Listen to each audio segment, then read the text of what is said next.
The Presidencies of the United States is a proud member of the Evergreen Podcast Network.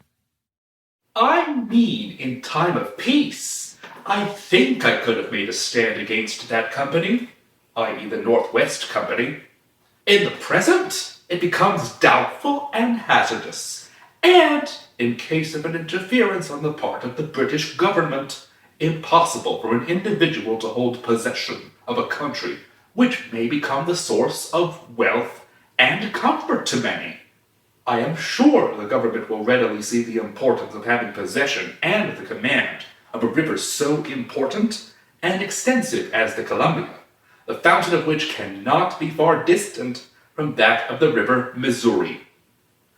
John Jacob Astor to James Monroe, February 1813. Were I on the spot and had management of affairs, I would defy them all. But as it is, everything depends on you and your friends about you. Our enterprise is grand and deserves success, and I hope in God it will meet it. If my object were merely gain of money, I should say, I think whether it is best to save what we can and abandon the place, but the very idea is like a dagger to my heart. John Jacob Astor to William Price Hunt.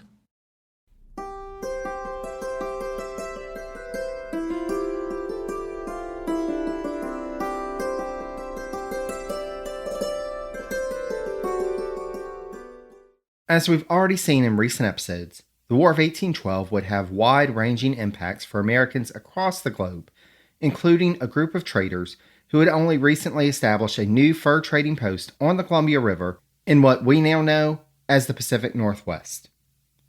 Before I get to that, though, I'd like to welcome you to the Presidencies of the United States. I'm your host, Jerry Landry. Thanks so much to Andrew Schneider and Craig Baird for providing the intro quotes for this episode.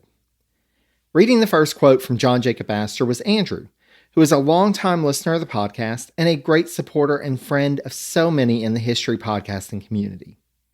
When not listening to podcasts, Andrew is a composer and musician, and his work was featured earlier this year on an album titled Pinnacle Volume 3, Contemporary Chamber Works.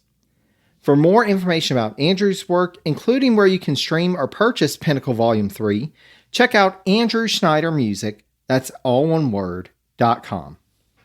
Our second Astor quote was read by Craig Baird, who is the host of Canadian History X, that's EHX. In his podcast, Craig explores the people, places, and events that make up Canadian history, and I'm always fascinated to see what topic he's going to cover next. He also has another series out called From John to Justin, which started with exploring the lives and careers of the various folks who have served as Prime Minister of Canada, but then he expanded to covering elections, the Governors General, and provincial premiers. You can find this and all of Craig's work at his website, CanadaEHX.com, and you can search for both Canadian History X and From John to Justin anywhere fine podcasts can be found. I'm Allison Holland, host of the Kennedy Dynasty podcast. Equipped with a microphone and a long-term fascination of the Kennedy family, I am joined by an incredible cast of experts, friends, and guests to take you on a fun, relaxed, yet informative journey through history and pop culture. From book references to fashion to philanthropy to our modern expectations of the presidency itself, you'll see that there is so much more to Kennedy than just JFK or conspiracy theories. Join me for the Kennedy Dynasty podcast. It's been a bit since we talked about the wealthy fur trader and global merchant John Jacob Astor's plans to establish a route across the North American continent which would link up his interest in the Pacific trade with that crossing the Atlantic Ocean. Back in episode 4.9, we discussed the establishment of the Pacific Fur Company, a British-American joint venture, and its plans to establish a trading post on the Columbia River. Agents of the company had set sail from New York Harbor on September 8, 1810, and arrived off the coast of modern-day Oregon on March 22, 1811. Nearly 2 months later, on May 18th, they officially named their newly constructed settlement Astoria, after the company's founder and leader. As described by historian Alexander Emmerich, quote, Astoria was now both the field headquarters of the Pacific Fur Company and the most distant American outpost. Unfortunately, this new settlement would not have long to take root, for, as we've already discussed, in June 1812, the United States declared war on Great Britain. From his home on the East Coast, John Jacob Astor could only watch as all of his fine laid plans went up in smoke.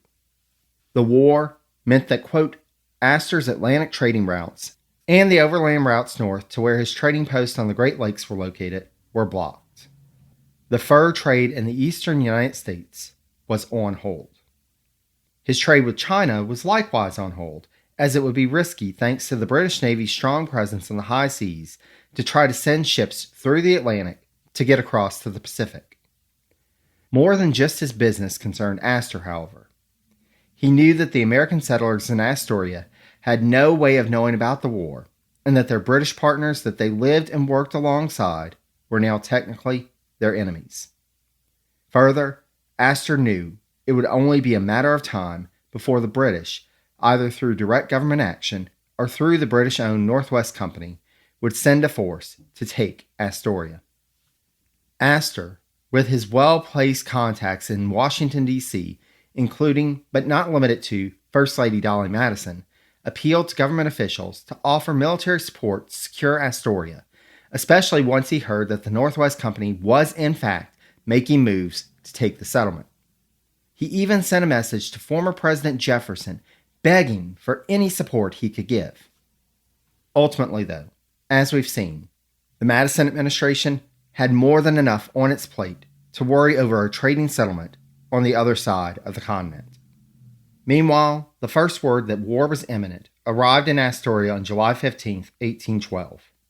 The person who provided the update was a member of the Northwest Company, and he urged the British in Astoria to, quote, remain loyal to the British Crown. This caused some to abandon the effort, while others decided to double down and keep things going. A trading ship was sent to China, while David Stewart and his nephew Robert were sent overland to report back to John Jacob Astor in New York. It would take them nearly a year, but the Stewarts arrived in New York on June 23, 1813. The papers were filled with stories of the Astoria settlement and this ambitious expedition, the first by people of European descent to cross the North American continent from west to east. Meanwhile, the Astorians received their first official word of the War of 1812 on January 15, 1813, when members of the Northwest Company arrived. These British traders were actually surprised that a British ship was not waiting off the coast, as they had been informed that a frigate was on its way. Meanwhile, the settlement was starting to run low on provisions, and news of the war made it unlikely that a relief ship was coming anytime soon. Still, they hung on through the year, but finally, the clock ran out on Astoria. A British frigate, the HMS Raccoon, arrived on the northwest coast on November 30th, and on December 12, 1813, the British formally took control of Astoria. As noted by Emmerich, quote, for Astor, this meant more than just losing a post. He lost the chance to establish his envisioned series of trading posts across the continent. Astoria even lost its name. Its new owners, wanting to avoid any association with the founder, renamed it St. George after the patron saint of England and protector of the British Crown. As we'll see as we go along, the loss of Astoria was far from the only disappointment for the American side in 1813. Before we get to the troubles of the year, however, let's take a moment to talk about James Madison's second inauguration as President of the United States. Despite the war, social life in the nation's capital continued on apace, and indeed, outgoing Representative Samuel L. Mitchell, Democratic-Republican from New York, reported to his wife in a letter later that day that, quote, the crowd for the inauguration was so great that by 11 o'clock, the stairs of the Capitol were filled with a press of persons thriving to enter the representatives' chamber. I got in after a hard scuffle. Having once entered, all was free and easy. You never saw at this place a greater throng. There was at least one person, though, who was not present at the day's activities. On December 12, 1812, Vice President-elect Elbridge Gerry wrote to the President, quote, to ascertain, in case of the success of the Republican ticket for President and Vice President, and of no session of Congress, or of the Senate on the day mentioned, whether it will be requisite for the latter officer to take a journey of 500 miles in February, merely for the purpose of being inaugurated to office. The Constitution and laws of the United States, I believe, are silent on the subject, and if an administration of the oath by a federal judge in a public manner is admissible, it will save a journey out and home of 1,000 miles. a species of amusement which few are fond of at an inclement season. Any indulgence incompatible with rule or the public interest is not expected, and such as is consistent with reason will undoubtedly be readily adopted. Madison replied on January 5th, asserting that, quote, should the call on you be limited to the case of the ordinary business of deciding on nominations, you have the sanction of precedent as well as the length of the journey and season of the year in yielding to your personal accommodation. The oath of office may, I believe, be taken anywhere before the judge and within the time prescribed. After stating this side of the subject, allow me to remind you that one half of the difficulty arising from the distance and the season may be avoided by proceeding southwardly instead of returning northward. Your friends in Virginia will then be the gainers, and among them none more than yours very sincerely, James Madison. Despite this offer to travel south for the winter after the inauguration, Gary opted to remain at home, and thus he became the first, but certainly not the last, vice president to not be in Washington, D.C. when he took his oath of office. On March 4, 1813, Gary was inaugurated as the 5th U.S. vice president at his home Elmwood in Massachusetts and wouldn't travel south until the first session of the 14th Congress convened on May 24, 1813. Thus, it would only be James Madison who placed one hand on the Bible and raised his other hand in the House chamber of the U.S. Capitol on March 4, 1813, to take his oath of office as president for a second time, as administered by Supreme Court Chief Justice John Marshall. With the oath taken, Madison, quote, kissed the Bible as he withdrew his right hand before delivering his inaugural address. President Madison used this address as a defense of the war. Quote, on the issue of the war are staked our national sovereignty on the high seas and the security of an important class of citizens whose occupations give the proper value to those of every other class. Not to contend for such a stake is to surrender our equality with other powers on the element common to all, and to violate the sacred title which every member of the society has to its protection. As the war was just in its origin, and necessary and noble in its objects, we can reflect with a proud satisfaction that in carrying it on, no principle of justice or honor, no usage of civilized nations, no precept of courtesy or humanity have been infringed. The war has been waged on our part with scrupulous regard to all those obligations, and in a spirit of liberality which was never surpassed. As noted by historian Kevin Gutzman, quote, Madison, in this final great speech of his career in federal politics, focused almost exclusively on the ongoing military conflict. He said essentially nothing about what today would be called a legislative program, or even about Republican principles. The evening after the ceremony, an inaugural ball was held at Davis's Hotel, the site of the first ball in 1809, and, as described by historian Robert Allen Rutland, quote, a radiant First Lady made her presence felt. The day after, the Madisons attended, quote, a festive dinner party at the home of Russian Minister to the U.S., Andrei Didashkov. Though day-to-day life would continue, and Dolly Madison would continue to work on renovation projects at the Executive Mansion, including having the first bathtub installed at the house, as historian Gene Edward Smith remarked, quote, Madison's inauguration provided the last festive occasion for the country in 1813. The work to prepare for what was already anticipated to be a difficult second term had begun months before the inauguration. As discussed in episode 4.23, William Eustis had been forced out as Secretary of War, while Paul Hamilton had vacated the office of Secretary of the Navy. Senator William Crawford, Democratic-Republican from Georgia, had his eyes on a replacement at the War Department and suggested acting Secretary of War James Monroe, former Secretary of War and at that point General Henry Dearborn, General William Henry Harrison, New York Governor Daniel D. Tompkins, and former U.S. Minister to France John Armstrong, Jr. as contenders for the office. As historian Kevin Gutzman outlines in his work The Jeffersonians, the political calculus at the time eliminated most of these contenders. Monroe, though a viable choice, especially as he was serving as acting Secretary of War, was only acceptable as permanent replacement for Eustis if a suitable replacement could be found at the State Department who wouldn't pose a threat to Monroe's chances in the 1816 presidential race. Thus, Monroe removed himself. Likewise, Dearborn declined the offer. Harrison was needed in the field. And as Gallatin told Madison, quote, "No person thinks Tompkins equal to the place at such time as this. The office requires first abilities and frightens those who know best its difficulties."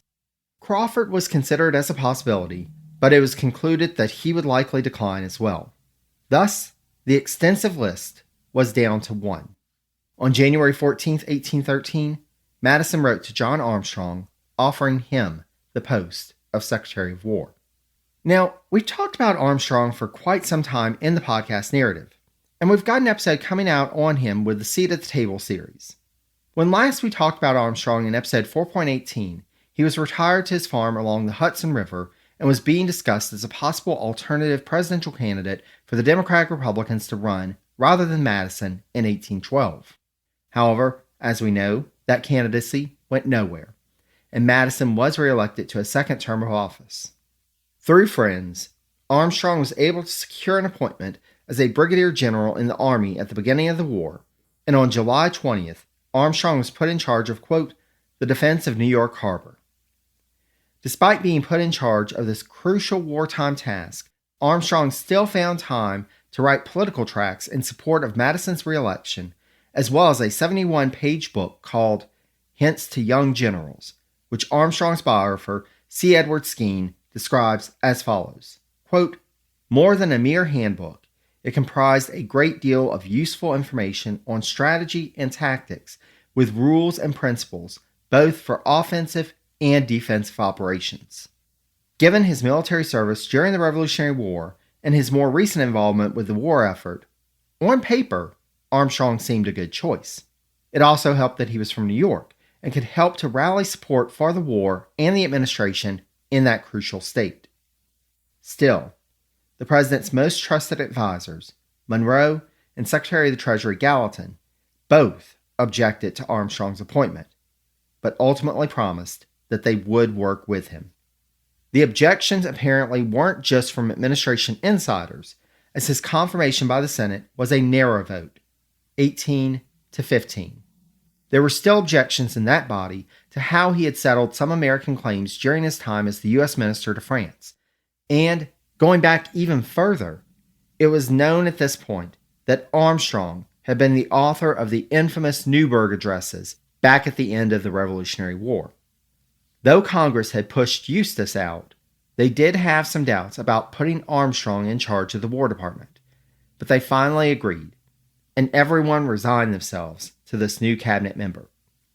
I mean, how bad could he be, really? Famous last words, as we'll see in future episodes. But at least a new Secretary of War was now in place at the beginning of February 1813.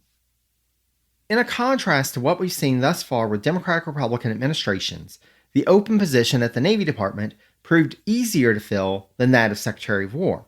And indeed, Madison's candidate for Navy was already in place when Armstrong began at war. William Jones of Philadelphia had been a merchant for years and had personally circumnavigated the globe seeking business ventures. Even better, despite the fact that he was a merchant, he showed public support for the Embargo Act. The Madison administration had previously tried to get Jones to accept a posting as chargé d'affaires to Denmark and the position of Commissary General of Purchases in the War Department with no success. But when the offer came to head the Navy Department, Jones rushed to Washington and took office on January 19, 1813. Despite the problems with Paul Hamilton's previous leadership of the Navy Department, the major victories of American forces thus far in the war had been achieved on the high seas. Though Jones would not have heard the news immediately, on February 24th, the USS Hornet took out the HMS Peacock off the coast of British Guiana within 15 minutes. When it tried to return home, though, the Hornet would find a new problem that the United States was facing. The British had established a blockade off the East Coast. As noted by historian William S. Dudley, quote, "The British blockade of the American coast during the War of 1812 was relatively thin at the outset, but increased in effectiveness in 1813. Indeed, as Jones took office in January 1813, one of the first bits of news that he received was about the arrival of more British ships off the coast to firm up the blockade. As noted in episode 4.23, the refitting of the USS Constellation had been delayed for some months after war was declared, but finally, on February 2nd, its captain ordered it into Hampton Roads to go out to sea. Unfortunately, the Constellation found 7 British Royal Navy warships blocking the way out of Chesapeake Bay. Though the ship was able to get to safety, the blockade would keep that ship bottled up and out of the fray for the remainder of the conflict. Before we get caught up on events in the Northern campaigns, let's take a moment to get caught up on the Patriot War, which we last discussed in episode 4.21. In that episode, we saw that the Spanish forces had been reinforced by a new governor, Sebastián Quindelán y O'Regan, and had struck back against the Patriot forces. Also, Congress had officially voted against the resolution to occupy East Florida with military forces, despite the fact that American forces were already present in northern East Florida and occupying a swath of the Spanish colony, quote, from Amelia Island to St. Augustine. Though the Spanish forces were largely relegated to the area around St. Augustine, they were occupying a strong fortified position while the Patriot forces were stretched and coming under increasing strain, especially as, quote, what had begun as a campaign of swift American advances was turning into one of stagnation, inactivity, and boredom, without even the excitement of a skirmish or an exchange of fire to alleviate dull routine. Still, the designated leader of American efforts in the area, Georgia Governor David Bridie Mitchell, refused to order the retreat of American forces from the area, pledging to Secretary of State James Monroe that Georgia would continue to support the effort. There was one key reason Mitchell and other leaders in the area were determined to continue the Patriot War, namely, that the Spanish had armed people of color to combat the Americans. Mitchell reported that the Spanish had, quote, armed every able-bodied Negro within their powers, and they have also received from Havana reinforcements of nearly 2 companies of black troops. It is my decided opinion that if they are allowed to remain in the province, our southern country will be in a state of insurrection. As the year went on, the Patriot authorities would start to crack down on black individuals in their zone of occupation. As described by historian Gene Allen Smith, quote, during the fall of 1812, the Patriot government on Amelia Island had condemned 2 free blacks to death, the father and son who had been free for more than 50 years and who had moved freely around the island, a Spanish observer remarked, were guilty of no other crime than being free blacks.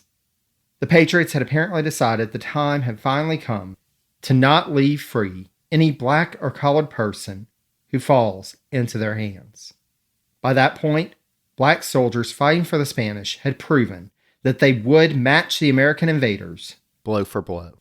On the evening of September 12, 1812, a group of 57 black soldiers and 6 Seminole warriors, quote, all disguised as Indians, led by militia officer Prince Whidden, attacked a Patriot supply line going through 12 Mile Swamp. As described by Smith, quote, Whidden had instructed his men to pick off the officers, pin down the men, and immobilize the wagons, and the first 2 volleys accomplished these objectives. Though the most intense fighting only lasted 25 minutes, the Patriots tried to regroup and kept fighting for 2 hours, until finally Whidden called off the attack. This battle left the Patriot force besieging St. Augustine without enough supplies to carry on, so, quote, at 10 a.m. on September 14th, the American commander raised camp, burned his huts and shelters, and began a retreat. Though the conflict would technically continue on for a while longer, and the Georgians would continue to push for more resources to be devoted to the Patriot cause, the Battle of 12 Mile Swamp effectively ended any chance the Patriots had of victory. The political mood was not with the cause. A second debate began in Congress in December 1812 about taking possession of East Florida as well as the remainder of West Florida, still nominally in Spanish control.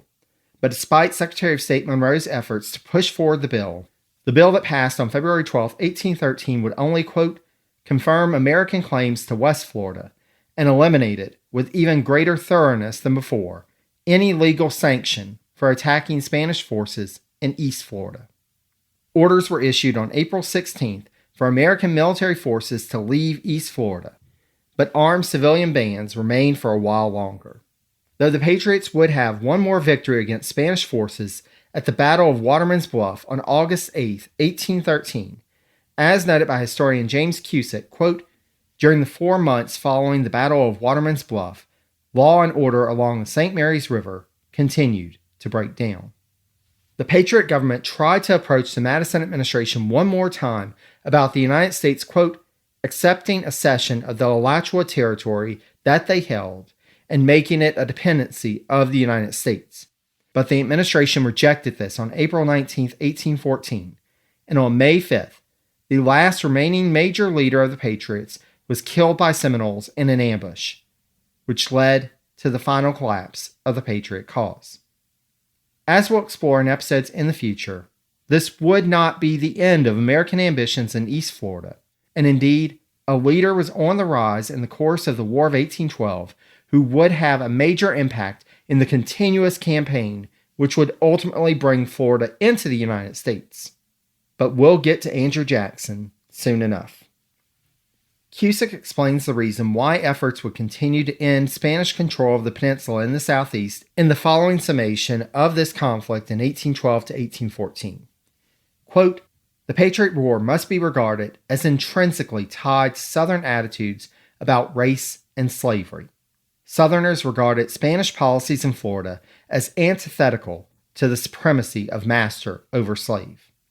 We'll talk more in upcoming episodes about the Creek War, but slavery would also be a motivating factor in that concurrent conflict in the Southeast. For now, though, let's finish up with a quick look at what was happening in the northern arenas around the time of Madison's second inauguration. When last we talked about him in episode 4.21, our old friend General James Wilkinson had taken command of troops in New Orleans. As noted by Kevin Gutzman, quote, the general, i.e. Wilkinson, had grown to be so disliked there that his continued presence in Louisiana would mean that state's senators would join the opposition in the next session of Congress, which would shift party control of the Senate into the hands of the Federalists. Thus, on March 10th, Wilkinson was sent orders to join General Henry Dearborn's command in the North.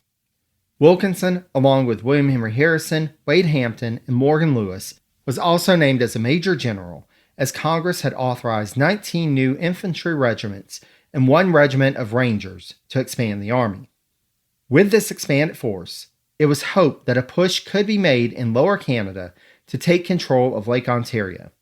Secretary Armstrong's orders to General Dearborn were to coordinate with Commodore Isaac Chauncey at Sackett's Harbor and attack the main British naval base at Kingston to capture or destroy the British ships there.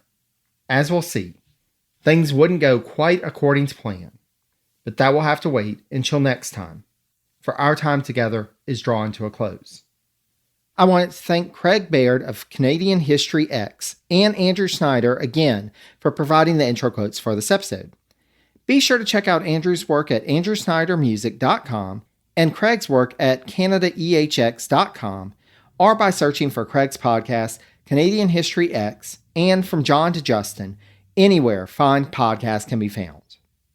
Special thanks also to the patrons of the podcast: Matthew C., Jeremy, Michelle G., Ike, Joshua, Matthew N., Terrell, Eric, Howard, Michael, Michelle, and Scott.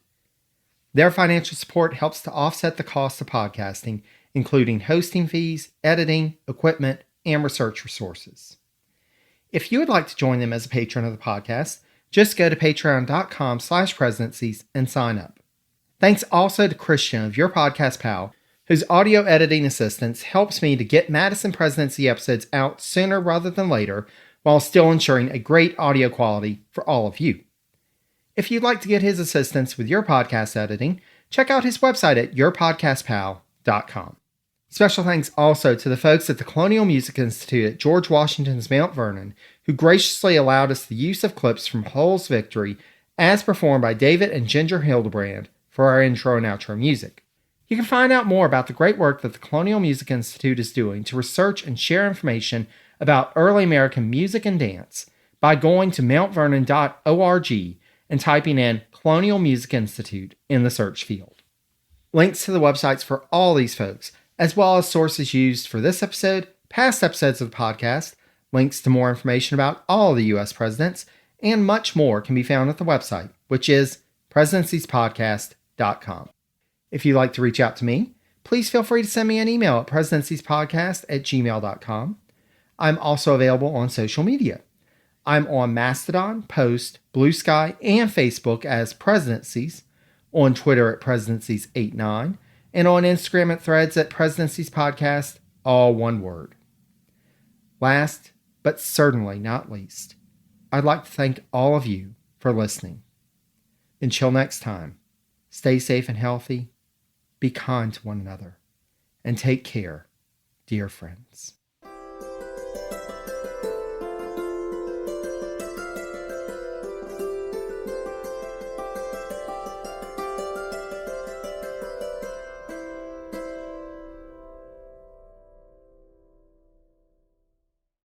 I'm Allison Holland, host of the Kennedy Dynasty Podcast. Equipped with a microphone and a long-term fascination of the Kennedy family, I am joined by an incredible cast of experts, friends, and guests to take you on a fun, relaxed, yet informative journey through history and pop culture. From book references to fashion to philanthropy to our modern expectations of the presidency itself, you'll see that there is so much more to Kennedy than just JFK or conspiracy theories. Join me for the Kennedy Dynasty Podcast.